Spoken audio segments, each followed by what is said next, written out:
My name's Arjun. That December night, even now thinking about it sends chills straight down my spine. The temperature was hovering around 0, and the wind cut through the pine forest like the trees themselves were pissed. I was all alone in my tiny wooden cabin, miles away from any neighbors. Just trying to warm up, I went to make some tea, and then thud, thud, thud, a sharp, heavy knock. My tea kettle slipped right out of my hands.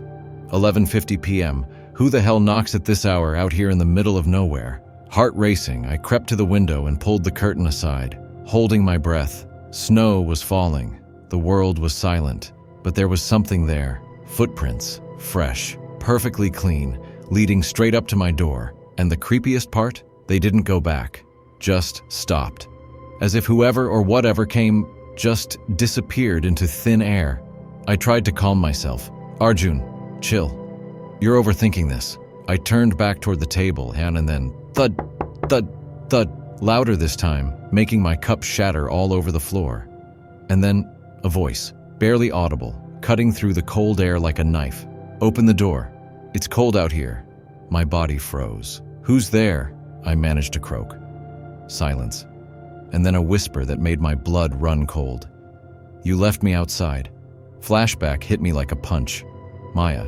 2 years ago, that December. She was adventurous, sweet, funny. We'd gone for a walk in the snowstorm. Things went south fast. Panic set in, and I ran back to the cabin, leaving her behind.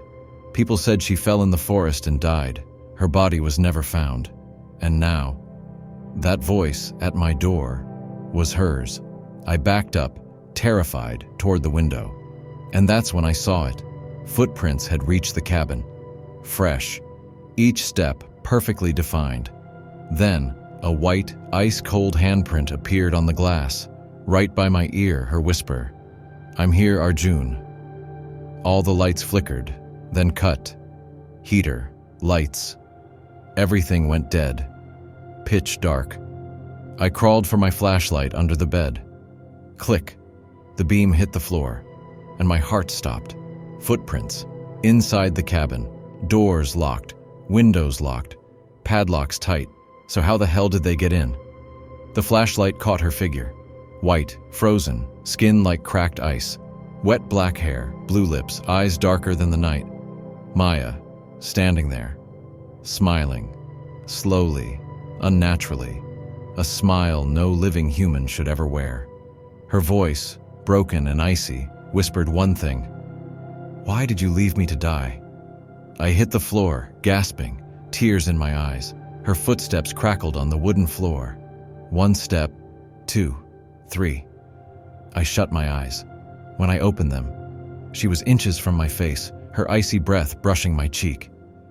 "Come with me," she whispered. Then, blinding flash. Neighbors who lived on the forest edge heard my screaming and came running. They broke down the door. The room was empty. I was lying unconscious on the floor.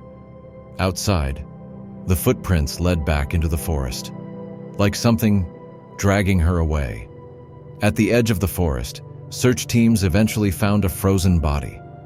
Maya, her face, that same horrifying smile I saw in the cabin. People say, when heavy snow falls in December, you might hear a knock at the cabin window. Thud, thud, thud. Open the door. It's cold out here.